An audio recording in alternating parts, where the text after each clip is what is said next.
minute here, maybe. All right. Good evening, everyone. Thank you so much for joining us here. We'll get started in just a minute here. Thanks for settling in. All right. Hi, everyone. My name is Gabe Chan. I'm the co-director of the Center for Science, Technology, and Environmental Policy here at the Humphrey School, and I would like to welcome everyone here to our series, Advancing Climate Solutions Now, the Swain Climate Policy Lecture Series. This series was made possible by a friend of the Humphrey School and the University of Minnesota, someone who is known throughout our state, Mr. Tom Swain. Earlier this month, Tom passed away at the age of 103. And as many people in the community know, Tom always felt unsatisfied with looking backwards at his life, and instead pushed all of us to look urgently to the future of our planet, for the fate of his grandchildren and great-grandchildren, and for all of us.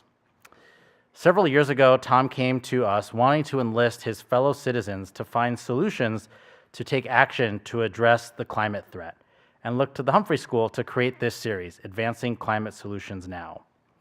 In addition to the lecture series tonight, we've also been doing things here at the university, hosting panel discussions, seminars, workshops, and we've offered student grants that have launched over 20 projects for climate solutions over the last 5 years. Before introducing tonight's program, I would like to invite Bill Lester to the podium.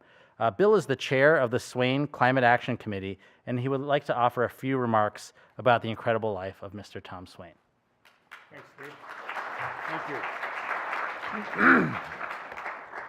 Tom, welcome all, and members of the committee, and Tom's son Tom and daughter, also Barbara, are here, and members of the committee are also here as well.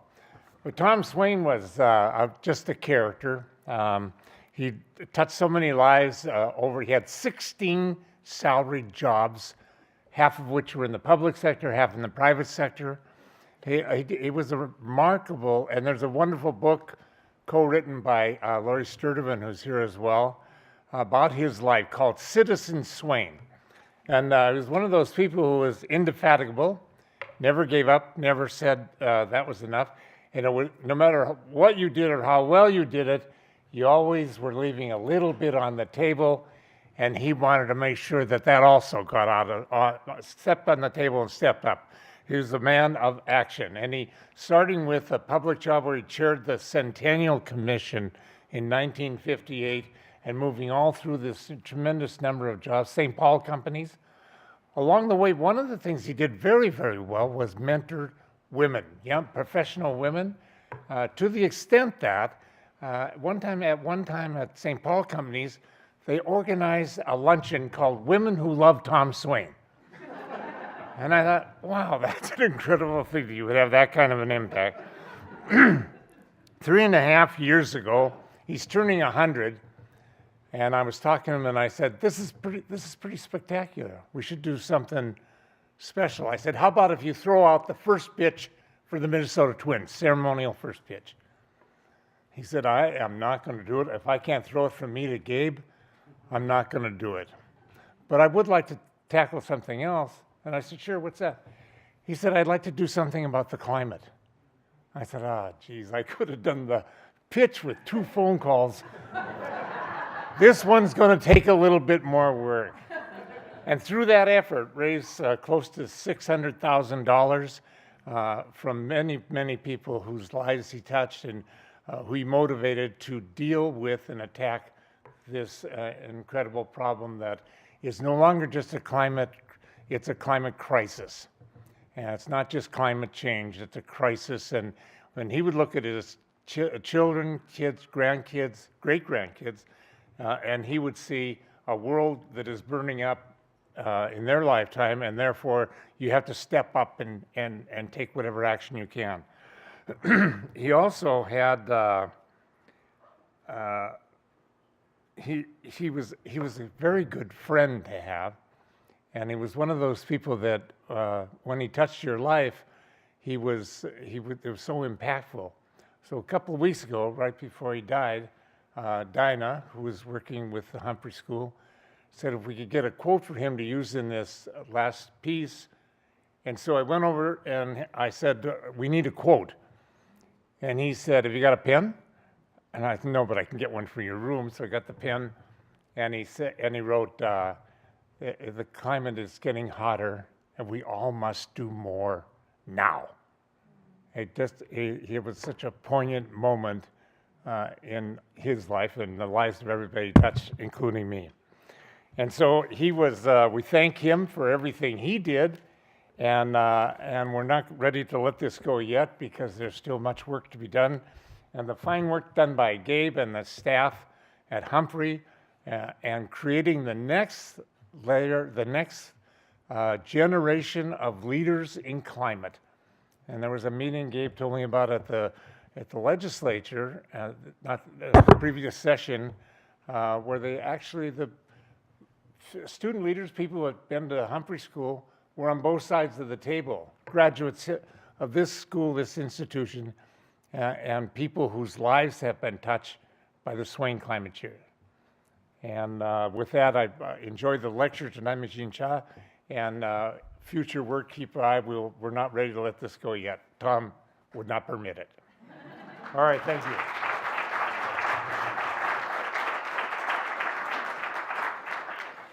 All right, thanks so much, Bill. We're thrilled to have you all here tonight as we honor Tom Swain's legacy.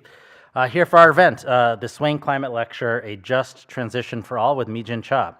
We'll begin tonight's program with a dialogue between Andrew Hazzard of the Sahan Journal and Dr. Mijin Cha of the University of California, Santa Cruz. Mijin Cha is a professor in the Environmental Studies Department at UC Santa Cruz, affiliate faculty in the Legal Studies Department, and on the Faculty Advisory Board of the UCSC Center for Labor and Community. She's also a fellow at Cornell University's Climate Jobs Institute. She researches and writes about climate and environmental justice, just transition, how to transition to a carbon-free economy in a way that protects workers and communities, labor-climate coalitions, and the relationship between inequality and the climate crisis. Her book, A Just Transition for All, Workers and Communities for a Carbon-Free Future, was published by MIT Press just this past December.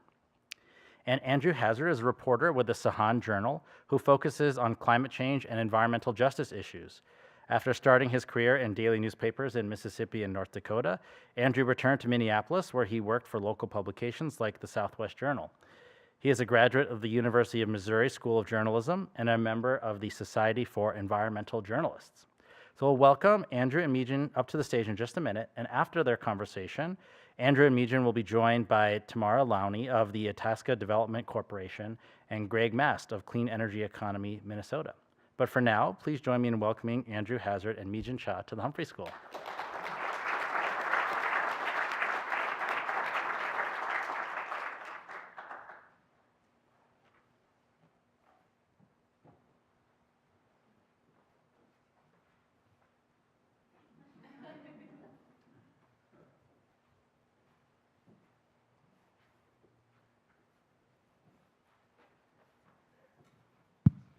I think this one is on.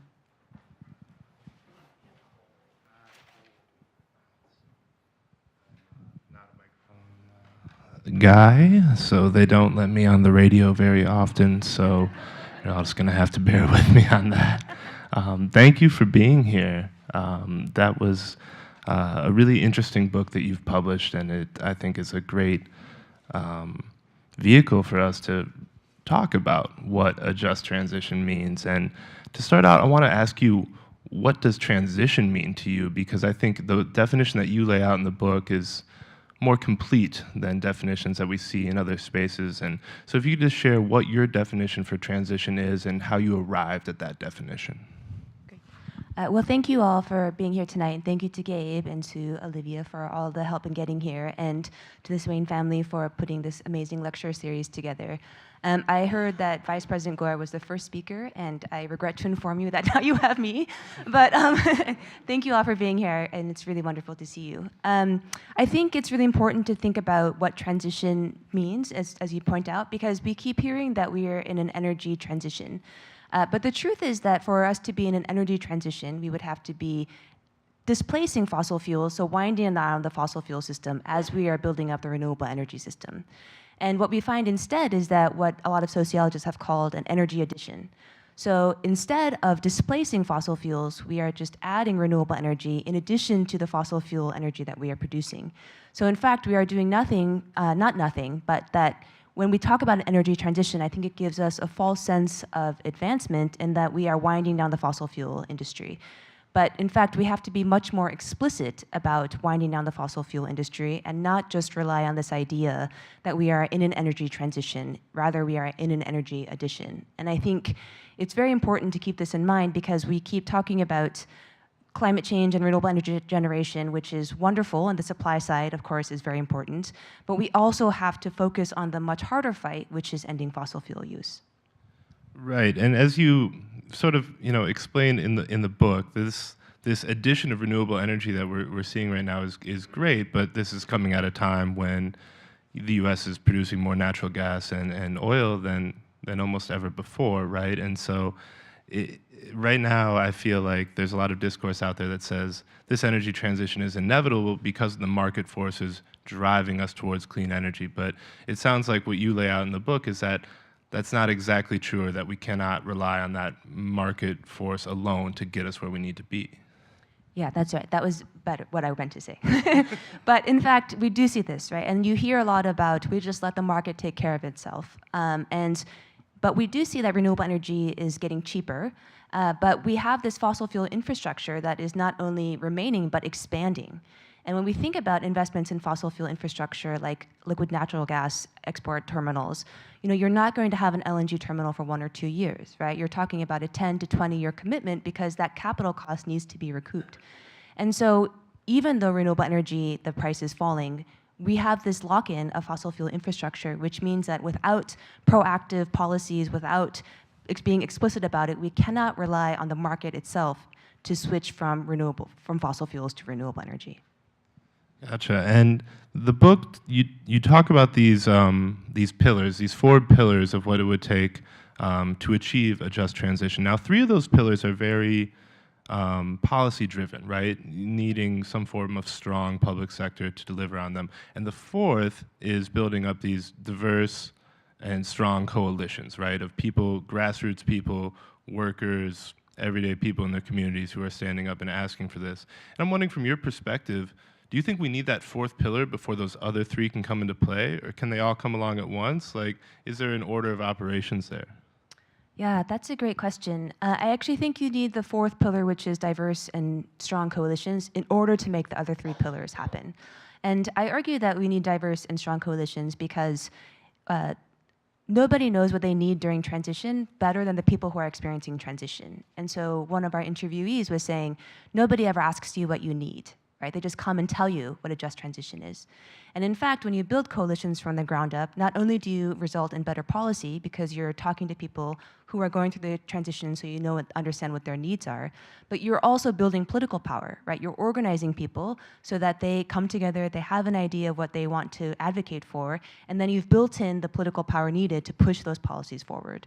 And so I think not only is grassroots organizing necessary to engage the people who are experiencing transition, but also to build the political power that you need to advance those policies.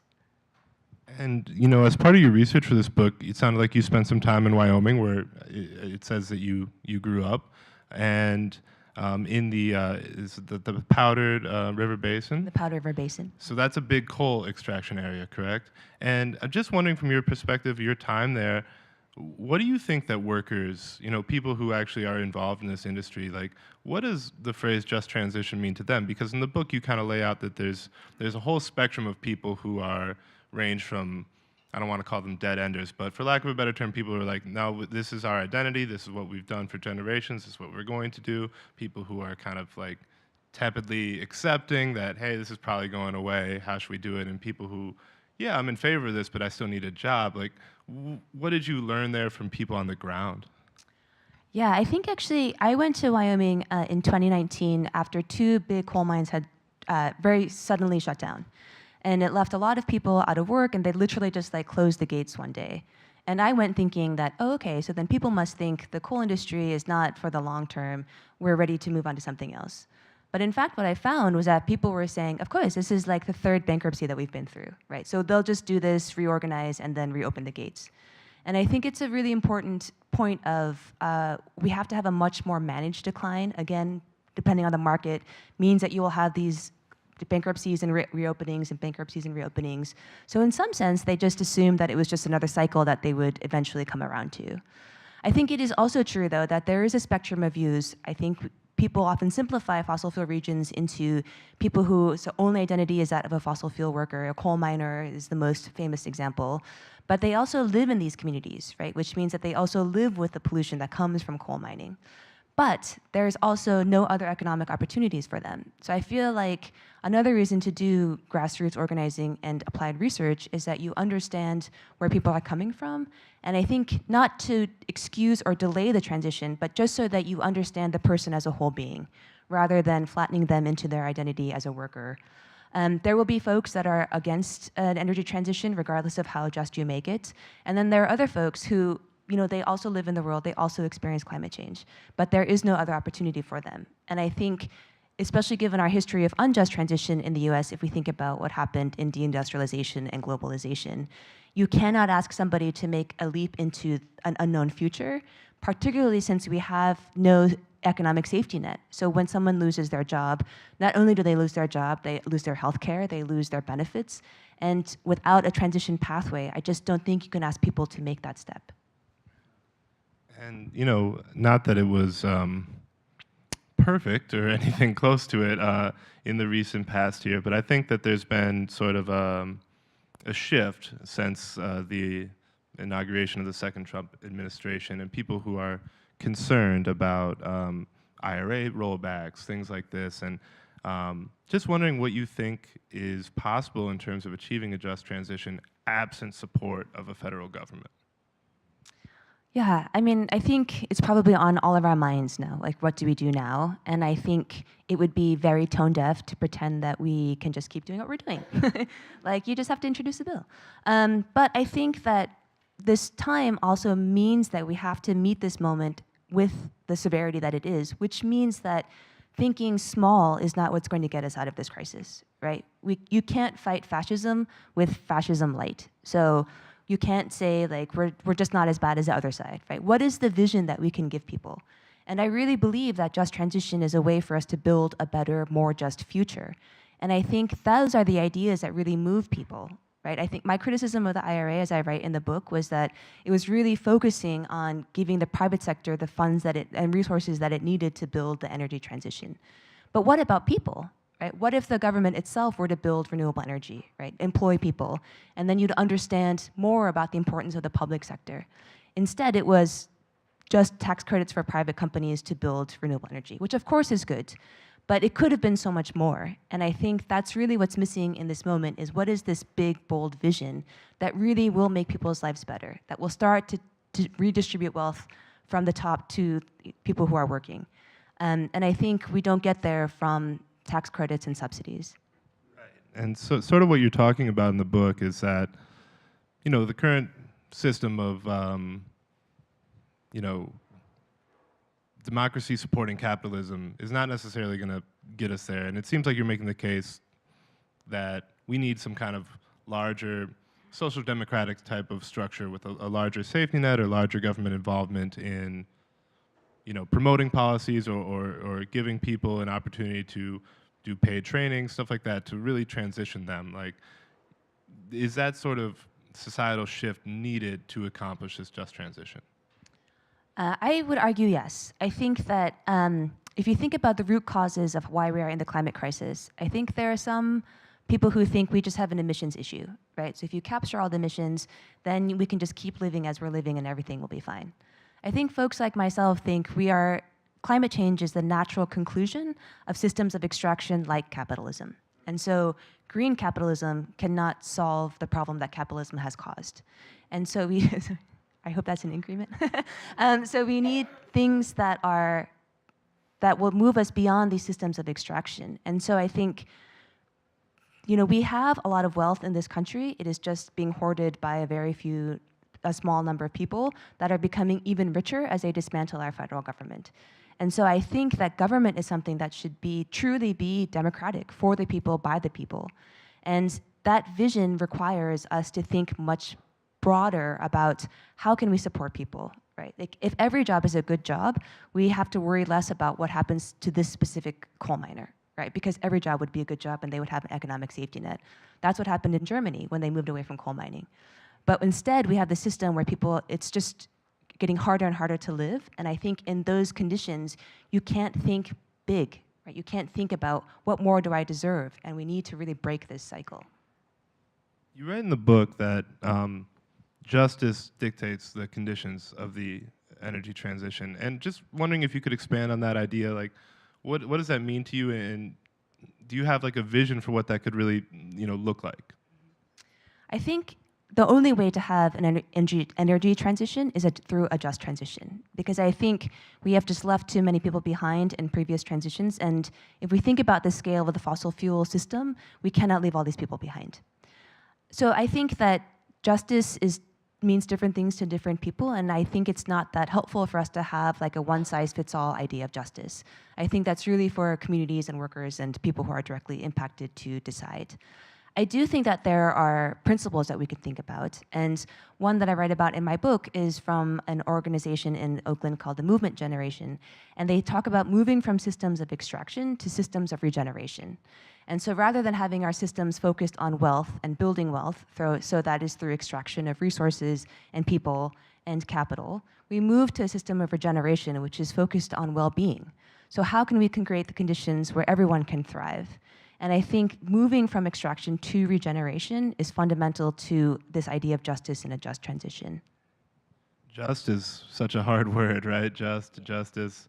I remember when I used to cover courts and stuff, and people say, well, you're covering justice. And I said, well, everyone's definition of justice is different and circumstantial, right? And so, but finding what could be justice for one given community that maybe they're being told that their economic way needs to or should transition for the betterment of the world, like justice for them can be figured out on that individual basis, hopefully. Yeah, I mean, I think justice is maybe more systemic than individual, but I think it's important to think of individuals in the sense that what a just transition looks like in Appalachia will look different than California, right? We have different extraction, we have different industries, we have different systems and structures, but the idea that we have to move towards something, a much more broader sense of shared wealth, I think is obviously fundamental regardless of geography. Absolutely. I wanted to ask you about something in the book, and hopefully not getting too personal here, but you mentioned growing up in Wyoming and spending a lot of time there. I imagine as you went back as a researcher, you kind of thought like, I know what's going on here to some extent, but you described this part of the book where you had an interaction where you were kind of made to feel like an other, and that changed the way that you had to think about the project. And I'm just wondering if you'd be comfortable sharing with us what that was and how it changed the way you were approaching this research. Sure. I mean, I think, to be honest, if I had a little bit of arrogance, right? Like, oh, I'm from Wyoming. Even though if you see me, you wouldn't think that I was from Wyoming. And as it turns out, most people in Wyoming also don't think I'm from Wyoming. And so I went to my hometown of Laramie, and I was waiting to check into my hotel. And I was a little bit early, so they had built, I guess, like this man-made lake just outside of the town. And so I drove to take pictures to send to my parents, and someone followed me in their car and teed me in and started to ask all these questions about, like, did I believe in God? What was I doing there? And talking kind of like I was from another planet. And I was like, I graduated from Laramie High School. Like, I am a plainsman. And I feel like it just made me realize, and I think this is really important kind of for researchers in general, is not to make too many assumptions and not to think you have more access than you do.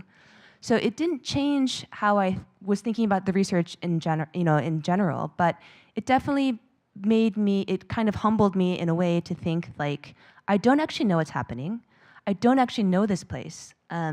It was kind of a hard realization. It's a little bit the sense, I don't know if this has happened to others, that you feel the sense of this deep estrangement from your hometown, which can be really challenging. But I think it was important to there's this balance, I think, when you're a researcher of kind of doing the fishbowl experience of, like, I am looking in on you, but you're also not part of the community. And so I think just understanding what they call positionality, so who you are in relation to the people that you are in conversation or in research with, and then understanding how that might color or what assumptions it might bring to you that you maybe were not conscious of. Thank you for sharing that. You know, I think that's something that a lot of us can fall into. Even, you know, me as a reporter, sometimes you think, oh, I got a good handle on this, and well, not always, you know. And it can definitely humble you and make you reconsider things a little bit. I wanted to touch base a little bit on, you know, you mentioned this idea of a regenerative economy, and, you know, building an economy that's not based on extraction. And I've done some articles talking to people about creating kind of like a circular economy when we think about things like waste. But for you, are there areas of the economy that you see that you think are ripe for a starting point of trying to embed more of that regenerative style? I think there are. I mean, I think agriculture is one that always comes to people's minds about regenerative agricultural systems. So more small-scale farming, more localized farming. I think regeneration is really important in circular economy, particularly in this moment when we're talking about, you know, how are we transitioning to a low-carbon future? And I think, you know, the path that we've been on is that any EV is a good EV. Right? And I think that is really counter to the idea of regeneration, that some electric Hummer is not what we need to be doing or what we need to be building. And of course, we'll have to, you know, there will need to be mining, but our goal should be to minimize mining as much as possible, right? We cannot replace our over-extraction of fossil fuels with over-extraction of critical minerals and then think we're doing some kind of just transition. And so I think this idea of regeneration also, it's not just that we have to transition, but it's how do we transition? So can we transition in a way that requires the least amount of materials, right? That takes what we have and reuses them, so we're not just continuing these patterns of waste and, you know, over extraction and over consumption. And, you know, let's say that you come across this kind of work, you maybe someone reads your book or similar literature, and they want to get involved, right? Like, how would you sort of recommend to people to get started in this sort of work? If this is something that they believe in, they want to embrace, like, how should people start? Yeah, I mean, I think there's so many things to do, right? I think it's very important not to replicate efforts, particularly in this moment when resources are becoming really scarce, especially for people who are fighting fascism. But I think that there's so much that needs to be done, that there are so many avenues that people can engage. So if you're comfortable protesting, you should protest. If you're comfortable, you know, donating to people who are doing good work, I would donate to people who are doing good work. If you want to think about organizing, I think organizing is something that can feel like it's really daunting if you're not doing it. But I like to tell the story about how my father became an organizer in his 80s, which is that he is head of the old persons group in church, not my term, that is their term. And every week he calls them to check in to see how they're doing, and then he kind of relays how everyone is doing. If there's any discussion from like the big elders group, he relays that. And everybody kind of knows how everyone is doing. If someone needs a meal or if a visit, you know, he's kind of like a phone tree.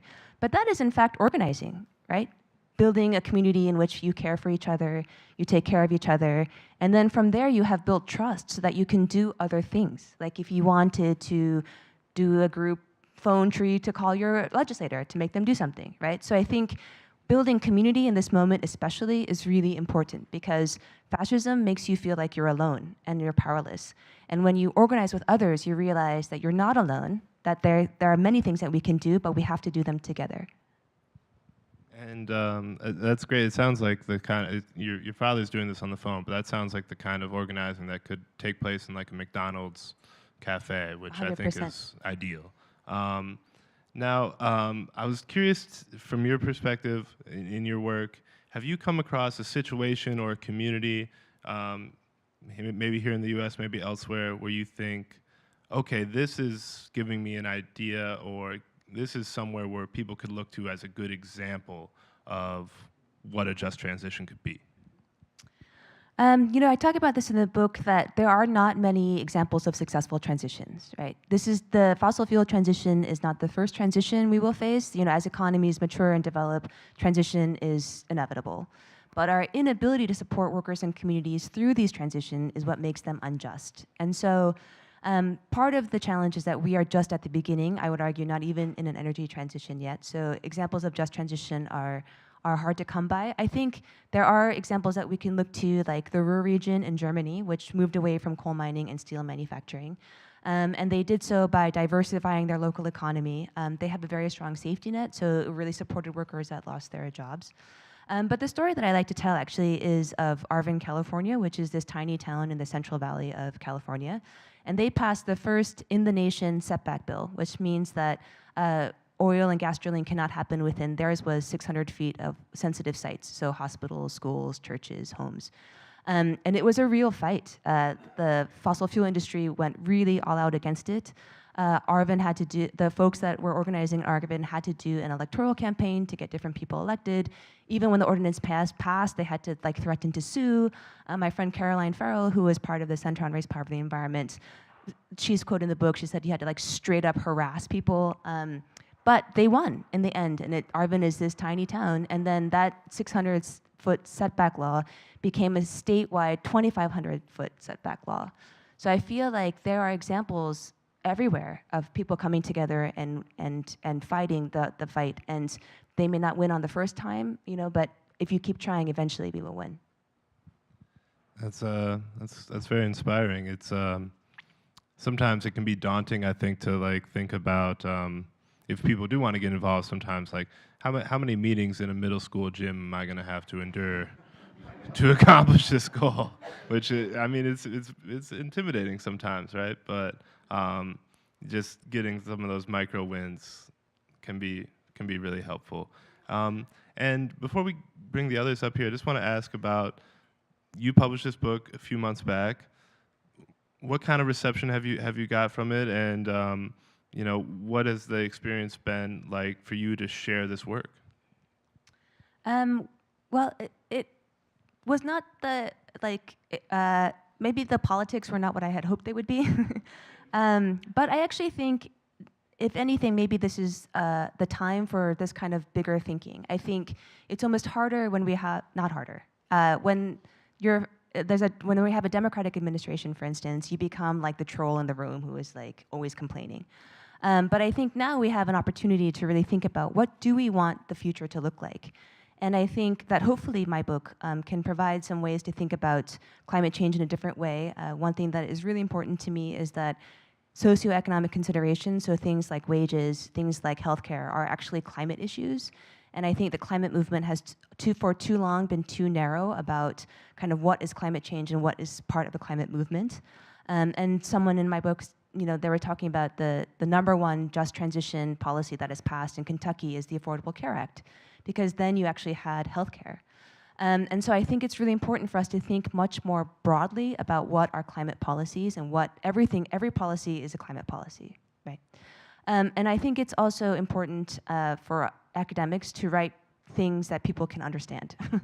And I'm hoping that my book is meant to be written in a way that for people to actually read and think about, and hopefully inspire action in their neighborhood or in their community. And so hopefully that's what will happen. And I think now is really the moment of doing something different. We have to do something different. Well, I just want to say that I do think your book accomplishes that, and I'm not actually a fan of that, because if scientists can write clearly and directly, then that cuts out people like me.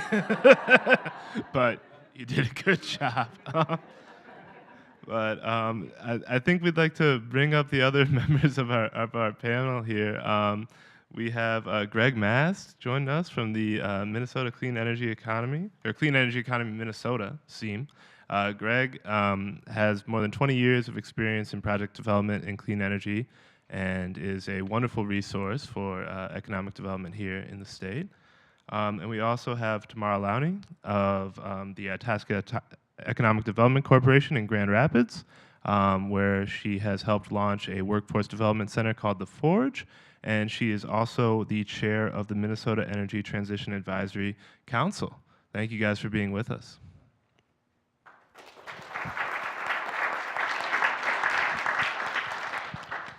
Now, maybe we can start with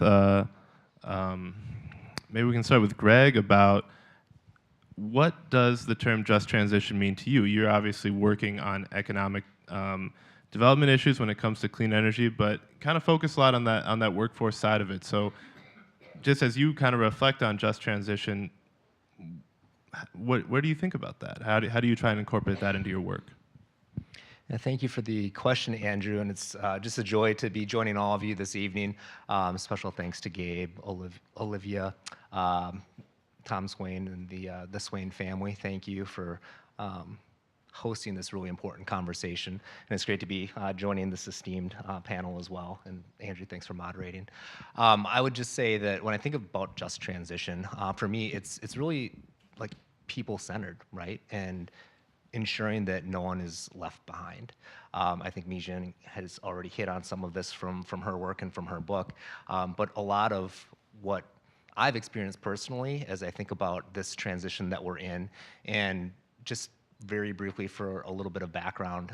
So I was adopted when I was 9 months old from South Korea, and I grew up, I was adopted into a family in southern Minnesota, so I grew up in corn and soybean country.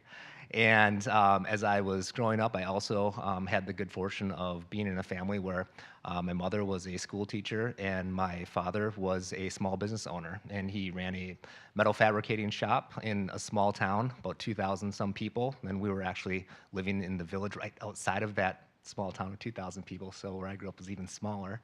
But what I really enjoyed about that experience is I was able to, as I kind of hung around the business, was able to see how my father's company employed local people, could see where and how, again, corn and soybean country, as the energy kind of system and the landscape was changing, where and how there are different types of facilities that were producing biofuels. All of a sudden we would see a few wind farms popping up.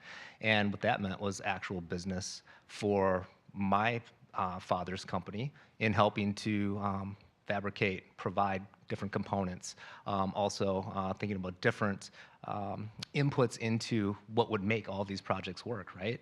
And so I thought that, hey, this is something where I can see a lot of benefit in this type of development. And I think for me, having had that experience, that's why I've also really been fortunate to work in the clean energy industry, because I see it as jobs, I see it as economic opportunity, I see it as really helping to anchor communities and have financial benefit, because at the end of the day, I do think that that is extremely important, that we're able to actually not only move to a cleaner and a more sustainable world, but that we're able to actually provide good paying jobs as an industry, and that there are benefits, again, flowing to these communities that are helping to diversify local economies, et cetera. And so that's a little bit of the lens that I look at through, again, a personal lens, and then just having the great, I think, good fortune of being able to lead an organization that, again, is also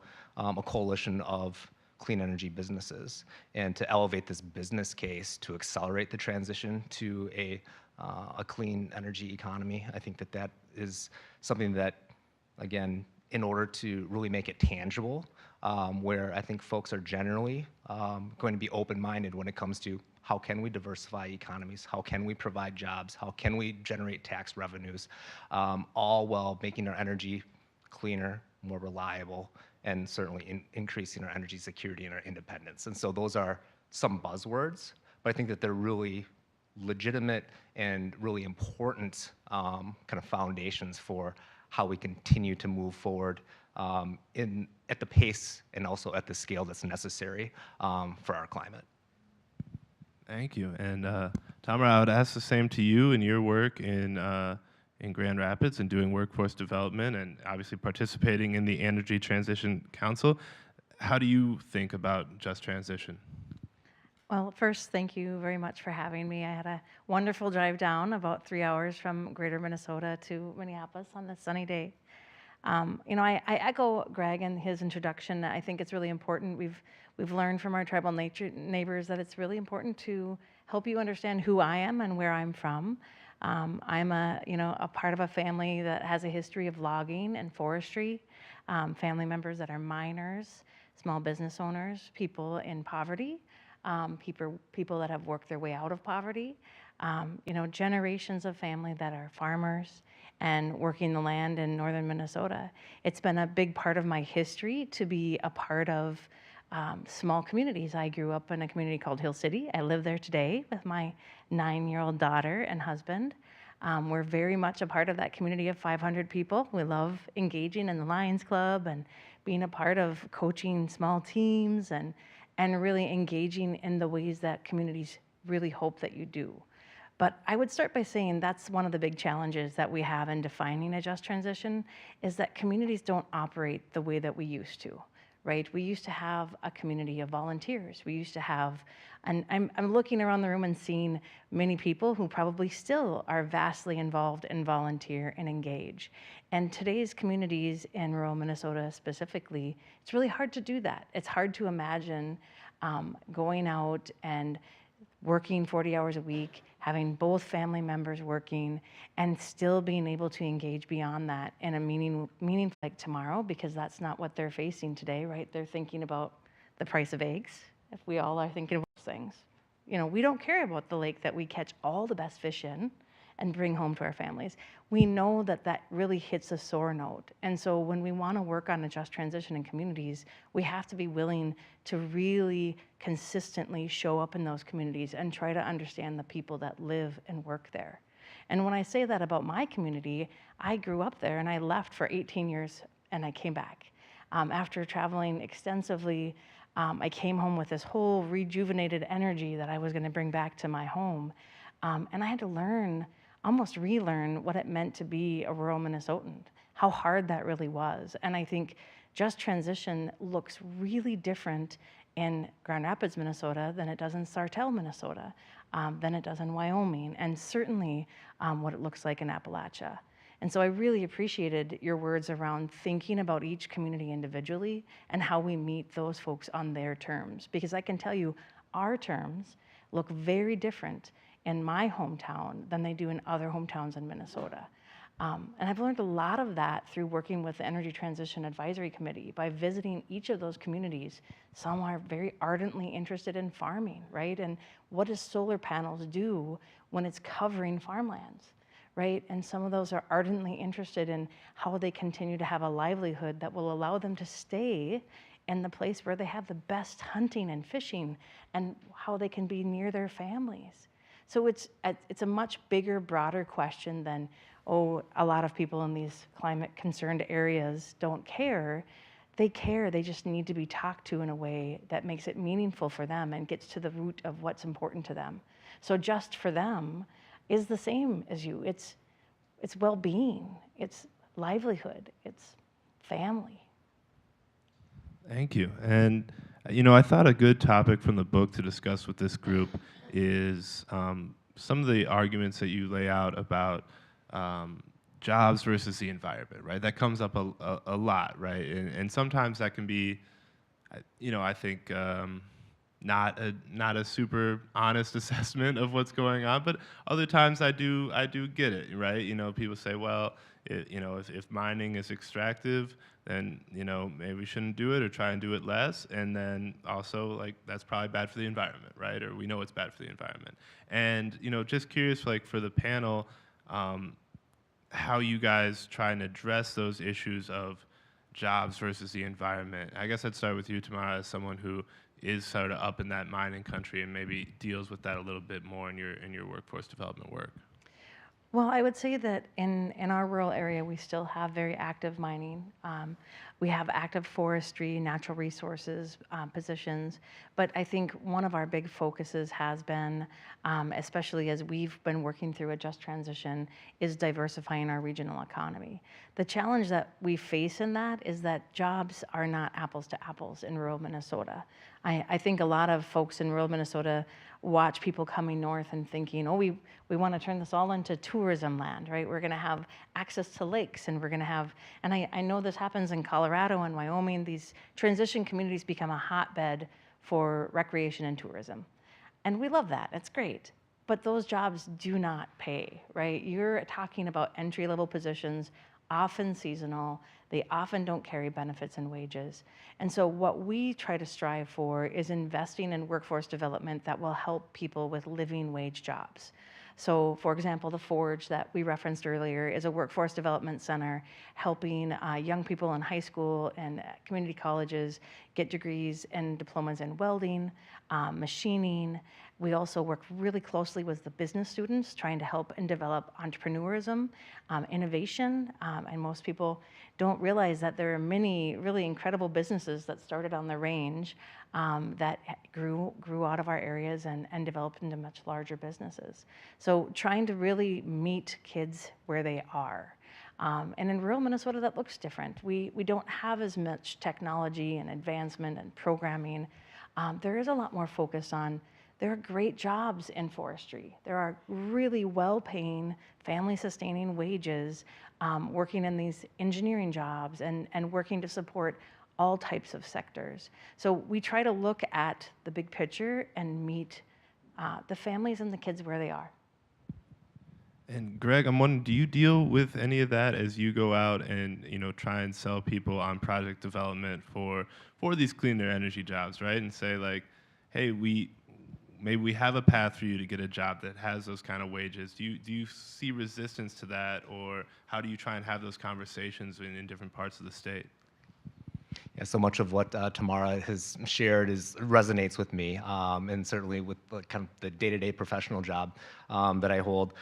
We certainly take the viewpoint that clean energy is economic development, right? And so the work that my small organization does day in and day out, we are trying to ensure and really share with the world that Minnesota is the place to come to really grow and expand a clean energy business. For those businesses that are already here in Minnesota, we want to ensure that we retain those businesses and that we're also helping them to grow. Just earlier today, I was at the legislature testifying for a program that Clean Energy County Minnesota, or SEAM, my organization, that we spearhead called Minnesota Energy Alley. And I think some of the intersectionality with the important programming that the Humphrey School does here, along with Carlson School, as well as the Technological Leadership Institute, et cetera, for example, is really a multidisciplinary, I think, approach that offers so much opportunity to people that are looking at how can I continue to get into and then grow in the clean energy industry, whether it's business, whether it's environment, entrepreneurship. It's really about how and where do we harness innovation? How can we ensure that students, graduate students, entrepreneurs, innovators have the support that they need to continue to grow and to really bring forward the new technologies that are going to help us to achieve our state's climate laws and our goals, et cetera. And so I think that there's so much opportunity there. And just kind of looping back as well, when we think about jobs, clean energy jobs in the energy industry, I know many of you in this room are familiar with Rewiring America's report, where in the next decade, we're looking at needing 1 million electricians as we think about electrifying our economy and moving down this path for energy transition. 1 million, I think the estimate was some 80,000 per year in the next decade.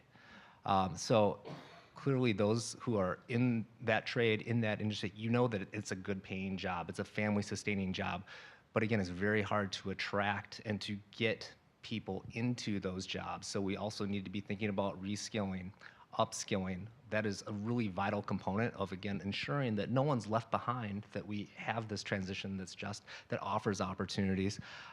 In addition, I know that many of you also are aware, just dropping some fun facts on you, that our organization, so we release the state's Clean Energy Jobs Report on an annual basis. Andrew does a great job in kind of sharing what's the latest and what's new in each of these annual reports.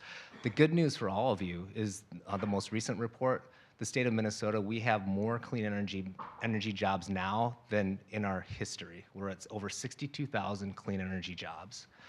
Oftentimes I try to make that real for people and to say that's 4 times more jobs for our industry than we have real estate professionals, attorneys, and then also web developers combined. Of those 62,000 clean energy jobs, which, by the way, over the last year grew at 4%, which is 5 times faster than any other sector of our economy, 3 out of every 4 of those jobs are energy efficiency jobs. energy conservation jobs. We could fill Huntington Bank Stadium up with all of those professionals who work just in energy efficiency alone. Some of us on the inside, we kind of joke that energy efficiency is the silent hero of the clean energy transition, because most people think of clean energy as wind turbines, solar panels.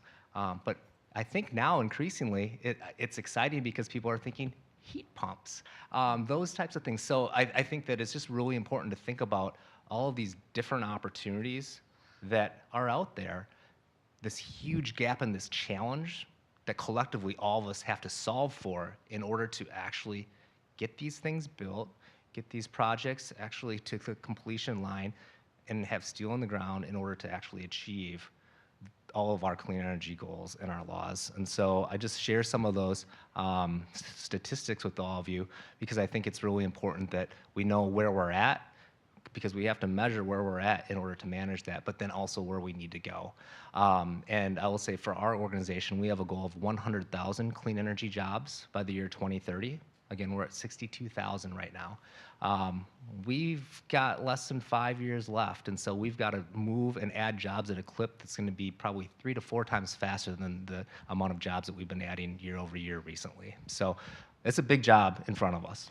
Yeah, I think it's interesting, though, as you talk about the jobs that are created, oftentimes the jobs are created not where the jobs are lost.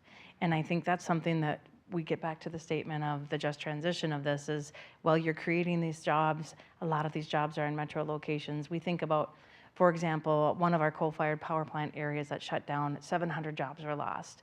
They installed an incredible solar array, and we heard about that solar array for a very long time. There were a fraction of the jobs that were held at that coal-fired power plant.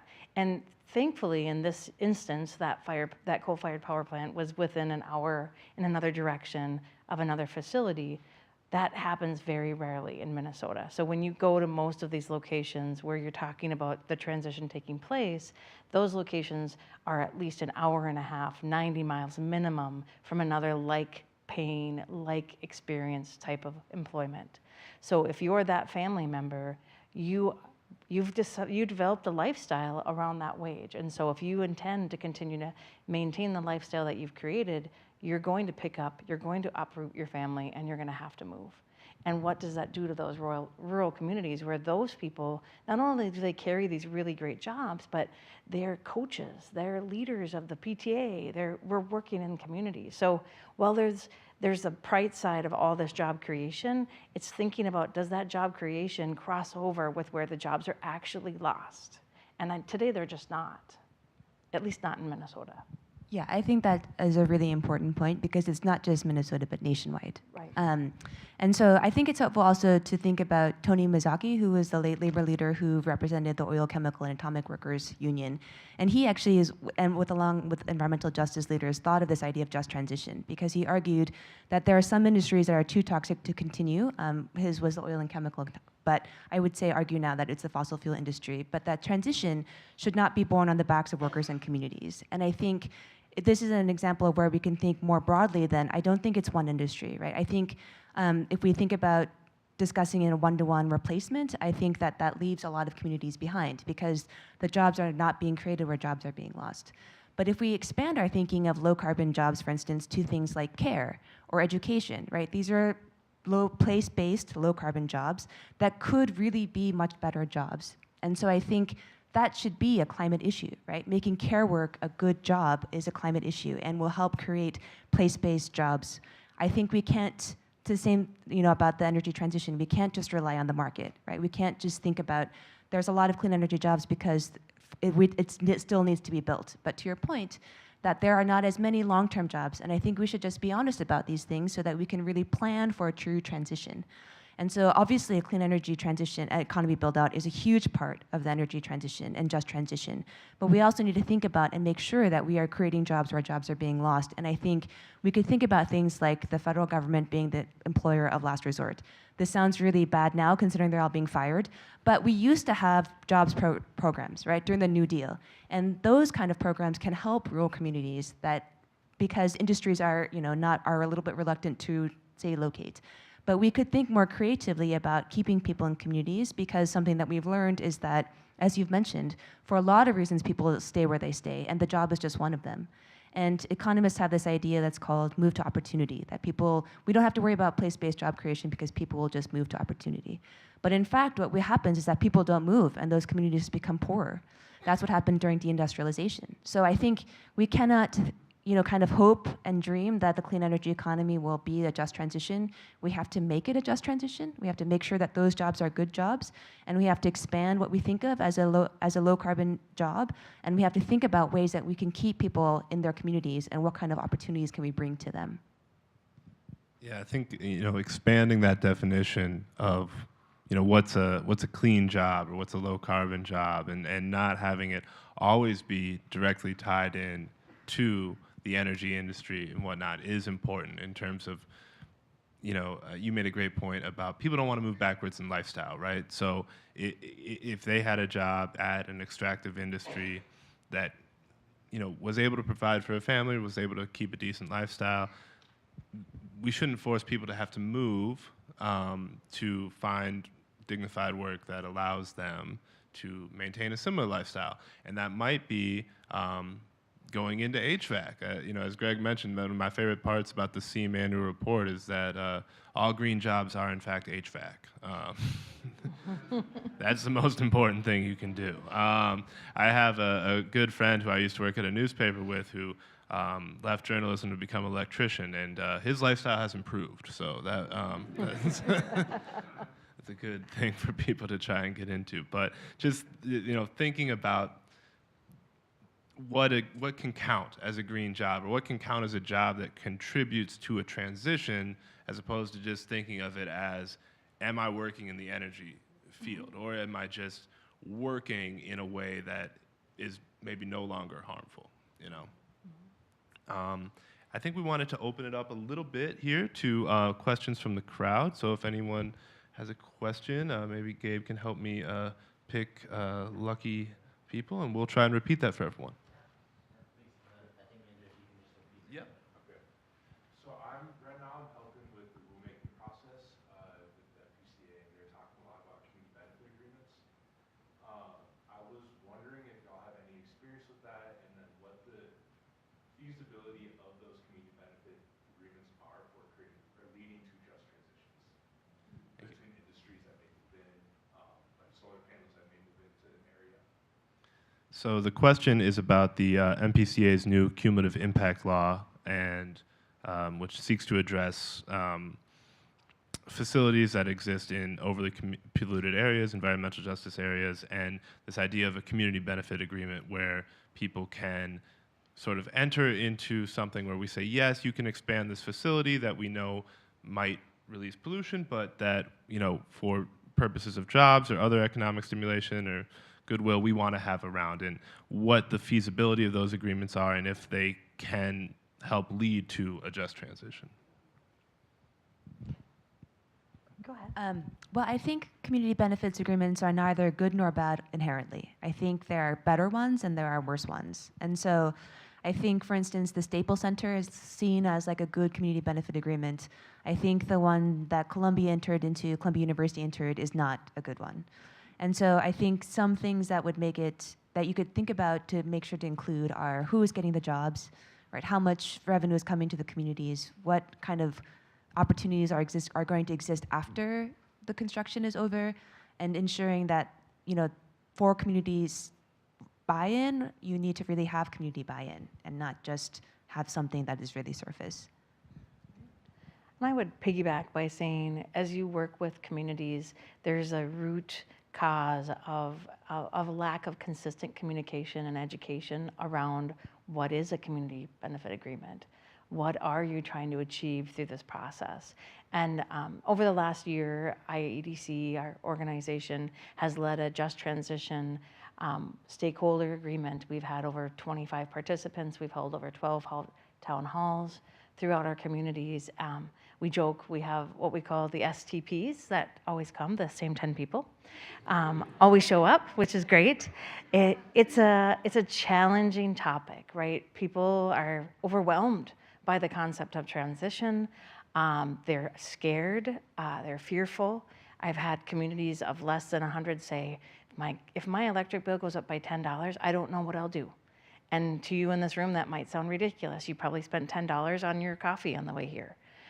But those community members, they have priorities for them and their livelihood that are really important. And so when you try to develop a community benefit plan, we often have the cart way out of the horse. We need to really dial it back and figure out what these communities are all about. What do they care about? What will they show up for? How can we speak their language? You know, we had to change our language. We called our work the Just Transition Stakeholder Group. By the end, we changed our name to Sparking Change, Diversifying Our Rural Economy, because that's what it was really about, right? We weren't talking about energy transition, as you said, because we're working with our energy provider. We were talking about how do we uplift our rural economy so we can sustain whatever changes are coming our way. And when we started to change the way we talked about it, more people were open to talking about it and willing to come to the table. But it's a huge journey, and we're nowhere near even the middle. We're really in the beginning of trying to help people come to the table and talk to us and trust that we're there for the right reasons. It's a long process. I should also mention there's an organization called the Climate and Community Institute, and they have just released a best practices CBA publication. Yeah, I was just going to add, I think what's really important too as we think about continued development and how we really meet this challenge as we think about the load growth that is forecasted to occur, whether that's from kind of the big trends that you're all hearing about, AI, data centers, hyperscalers, et cetera. But as we are electrifying industry as well, that load growth that's anticipated, we know that we need to continue to build at a unprecedented pace. The number of solar, wind, battery storage type projects and really build that capacity out. Clearly, we have to ensure that we have a social license for where all of these projects are going to be sited, where and how we're going to be routing transmission lines to get that generation to load centers, et cetera. And those are really thorny propositions. I think that that's really difficult when you're planners, and that is above and outside of my area of expertise, but I know that we're involved in all kinds of those conversations, and we're trying to really understand what are the best ways to do that so that, again, we're continuing to ensure there's a social license to keep moving this and that everyone is feeling heard in this process, that we're also balancing the needs for example, new clean electricity generation with environmental impact, all of the different factors at play. I think that, again, it's so critically important that we are ensuring that all voices are being heard as we continue to try to move forward and down this path. Thank you. Do we have time for another question? Good. North Minneapolis is going green. Give us a call and learn what we need. Where once lie urban blight, now sits luscious garden sites. Gardens without borders, classrooms without walls. Architects of our own destinies. Access to food, justice for all. And now, like sweet potato vines, our missions and goals all intertwined. We're growing good in the neighborhood. Good food, good schools, good youth and families. Education never tasted so good. From the educated elite to the foot soldiers in the street. Out of these caves to the middle of the stage where we can get people engaged. Thus bringing those who've been stranded on the sidelines into the front lines. My name is Michael Chama, activist and organizer. In the 80s, I was the founder of the Juneteenth celebration, spent 40 years working on that. In the 90s, I was the founder of the Wendell Phillips Credit Union in South Minneapolis. And in 2010, when North High came under attack, there were those who thought that its school had served its purpose and wanted to shutter the school. We came together because we knew that the killing of a school is the killing of the heart of any community. Until we come to respect Mother Earth, we'll never respect each other as human beings. As long as we put down this barrier of concrete and asphalt on Mother Earth and we turn our back on her, we will continue to erode as a society as a culture and our ethos as a human beings. This is a humanitarian issue, so I fully concur with this young lady here, that until we move away from these big boys like big toy strategy that thinks are going to take us off into Mars or somewhere and relieve us of this problem, instead of realizing we've got to come down to earth, we've got to bring all people into the conversation. How are we going to have a global conversation about global warming when we haven't even included people of color from all around the world in the discourse? And so we can do that if we really recognize that let's build a food-centered, food-focused future. That equity and inclusion be the seeds that fuel our nation's future. And we can look to models. We can look to Cuba and look at what happened. Did they not face a transition in terms of oil and petroleum from Soviets? We can look to Detroit and look to the leadership that urban farmers all across this country that are redefining what community looks like and taking it beyond just youth development to community development to economic development. How do we bundle all of the resources in our community? The same way that a CSA, a farmer goes out and he gets his clients, he gets his grub stake. Not so very different than a prospector during the 18th century.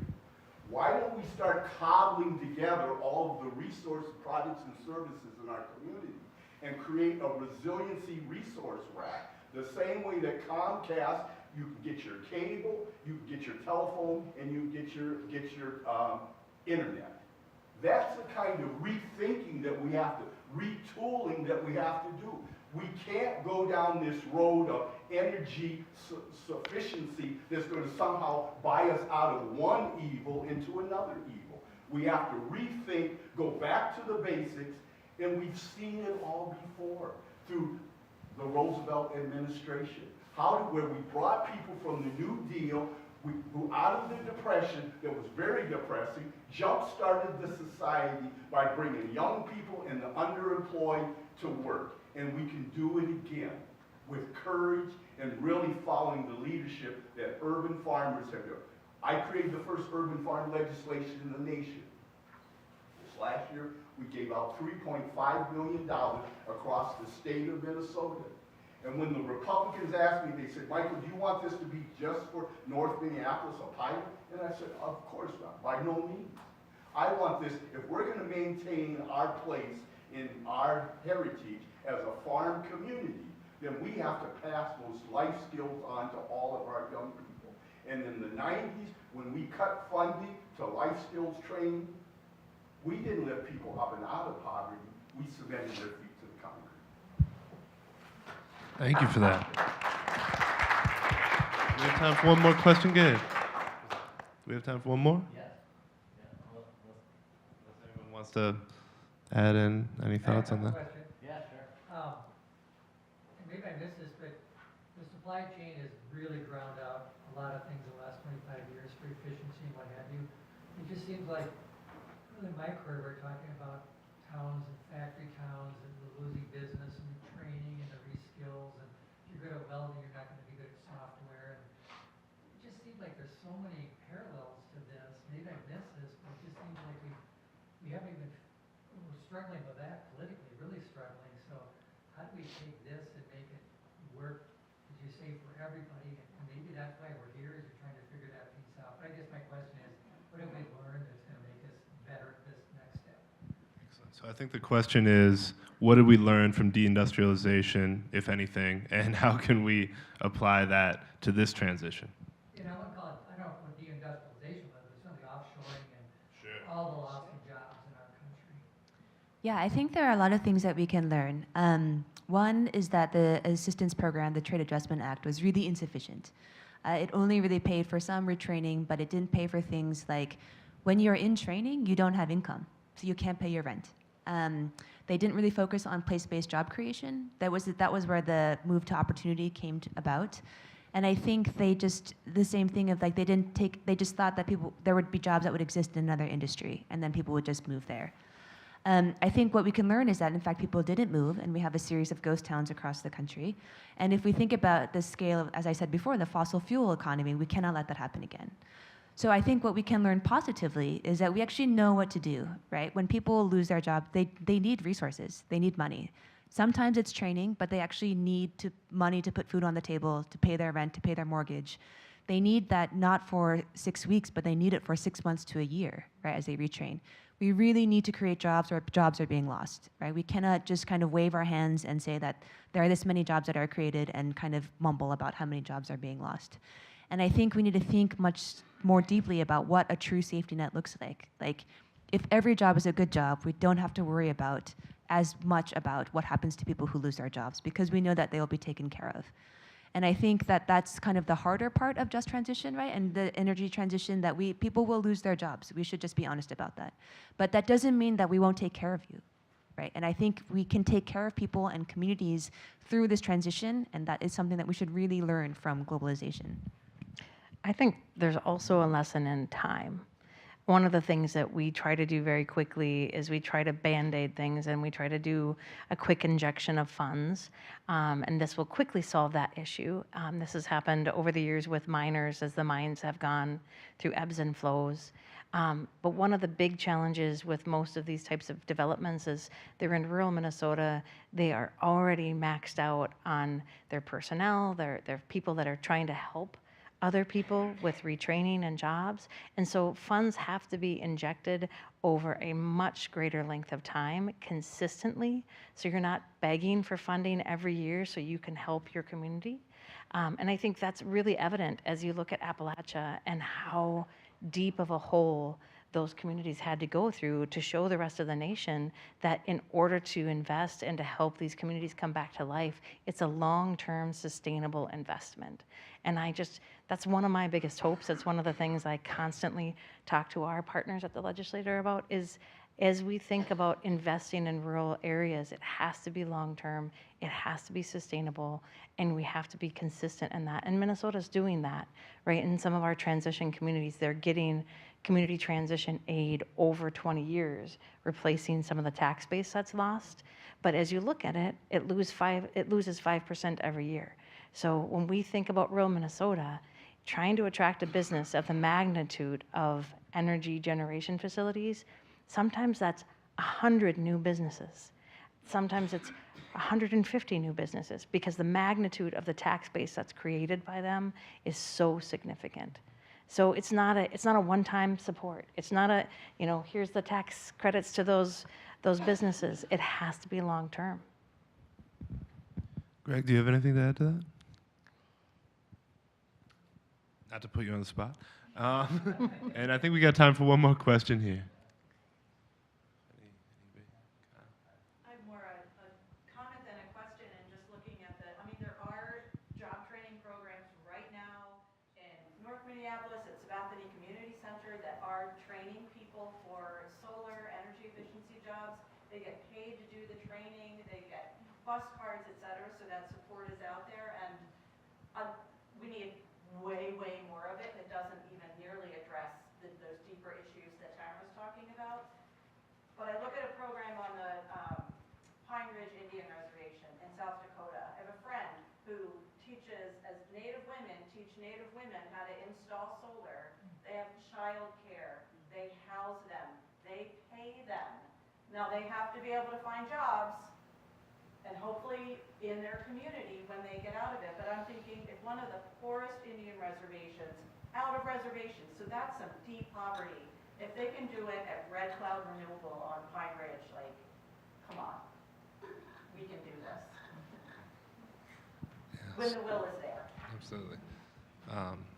I think to sum up Kyle's point here is that she's referencing this program on Pine Ridge in South Dakota where they're having people from the reservation teach Native women how to install solar and really providing support for them throughout that program. And if that's something that, hopefully that's something that we can replicate throughout the country at a larger scale, and would be interested to get the panel's thoughts on those types of efforts where this support is in place as people try to obtain these new skills, and if that is something that gets at this concept of reaching a just transition or trying to accomplish that? Yeah, maybe I'll start. I think those are great examples, absolutely. And I do think that because as one of our member companies has repeatedly told me over the past several years, there's a war on talent. Like it is literally like in that same jobs report that shows that in the state of Minnesota, we're at that high water mark of over 62,000 clean energy jobs. At the same time, we also have those employers who are surveyed saying 81% of them said that they've had difficulty hiring. And that's economy-wide, right? And so also, we have had roundtables. We continue to have a series of discussions with a lot of our different businesses and our companies, as well as workforce training providers, et cetera, where the practical kind of aspect of this that we're trying to work through too is we think about all these opportunities to install solar installer, wind turbine technician, to the fastest growing occupations in the country. And at the same time, if we can get folks through a solar installation program, for example, which is not easy for all kinds of different reasons, then the first couple of months on the job, we see high attrition rates because it's a construction job to actually be on a roof in the middle of the summer, and you are literally like, that is something that until you're doing it, you don't know if it's going to be the right fit, right? And so I also just want to be really real about some of the challenges that we're facing, that not only generally are we competing for talent across all these other sectors of our economy, but we also are trying to think about where are ways and how are we reaching into communities, getting into training programs, complementing existing training programs, et cetera. It's complex, it's highly complex, and we are continually hearing from our employers that we do not have enough people in order to actually meet what we need as a company, but then ultimately then translate that to what we're trying to meet as a state and as a nation when it comes to this energy transition. Right. A great response. I think complexity is the nature of workforce development. I would tell you, I'm incredibly proud of the work that we do in rural Minnesota, from our tribal communities like Leech Lake Band and Leech Lake Financial that are training, taking tribal college students, working with Habitat for Humanity and building homes, right, to folks up on the range that are taking engineering students instead of the traditional 4 years trajectory, they're spending a year in the business. And so there's a lot of really innovative processes and works that are happening from entry-level jobs in northern Minnesota to really expert jobs. But I would say, to kind of steer it a little bit different, we have a lot of social norms that are blocking us from really developing the gaps in a lot of employment that we have today, right? We've spent 2 decades telling our children they need to have a 4-year degree to be successful or more, when in fact we have an incredible amount of trades jobs, an incredible amount of healthcare positions that are vitally important, but society says that they're not as great as having a 4-year degree. And so, aside from the complexity of the other challenges we have having a workforce to develop in the first place, we have this societal norm that's holding so many people back from taking a different type of position and progressing and changing jobs that it really limits us. And I think if more of us can try to encourage our children and grandchildren to be more open to what is it you truly excel in and you'd like to do, and that maybe it is an electrician, but maybe it's also working as a childcare provider, right? We really need to open the doors to what is positive employment and positive reinforcement for those types of jobs. I think it holds us back as a nation, really. Yeah, I think what I would add is that I agree, and also because care jobs are not good jobs. Right. They don't pay very well, they don't have very many benefits, and so I think it's another argument for if we make every job a good job, this becomes a lot easier. I think we could think about, like, if you train as an electrician, you can install solar and also be an electrician. But I worry that the job creation part is always lost in the workforce development discussion. But I think maybe in conclusion is that this example I really like because I think the challenge can seem really daunting, but we actually have solutions that work. We just need to maybe scale them larger or adapt them for geographies, but we don't have to wait until we go to Mars or please, maybe we'll just send Elon to Mars. But like, we don't have to wait for new things to be developed. We actually know what works. We just need political power to do it. And I think that that can be something to remind ourselves of, that we actually know what to do, or somebody knows what to do, and we don't have to wait for some new invention to come to save us. I think that's a great place for us to wrap up. So I'd like to thank the University of Minnesota, the Humphrey School, Professor Chan, for having us here. And let's give it up for our panelists, okay?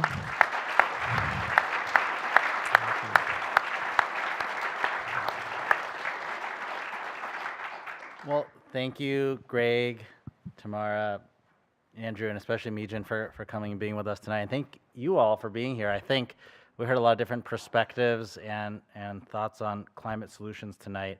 I think all of the solutions go through community and working together.